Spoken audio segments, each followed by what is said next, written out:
جی تو تمام دیکھنے والوں اور سننے والوں کو لاہور پاکستان سے ایک دفعہ سے پھر خوش آمدید۔ اینتھنی رابنس جو کہ دور حاضر کا بہت بڑا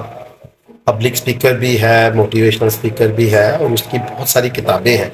لیکن ایک کتاب جو کہ اس کی 5 کتابیں جو میں نے پڑھی، اس میں انہوں نے بڑی خوبصورت بات لکھی، اور وہ جائنٹ سٹیپ کے نام سے کتاب ہے۔ اس میں انہوں نے کہا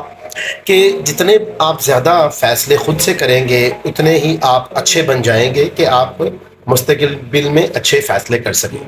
تو اس لیے آج سے کوشش کریں اپنے فیصلے خود کریں، اور زیادہ سے زیادہ فیصلے کریں، چھوٹے بڑے ہر قسم کے فیصلے کریں، تاکہ آپ تجربہ کار بنے فیصلوں کے کرنے میں، اور ایک وقت آئے گا کہ آپ اچھے فیصلے کرنا شروع ہو جائیں گے۔ تو جب یہ میرا چینل دیکھیں، اس کو پسند بھی کریں، سبسکرائب بھی کریں، خوش رہیں، شاد رہیں، آباد رہیں، اپنا اور اپنے ارد گرد لوگوں کا بہت خیال رکھیں۔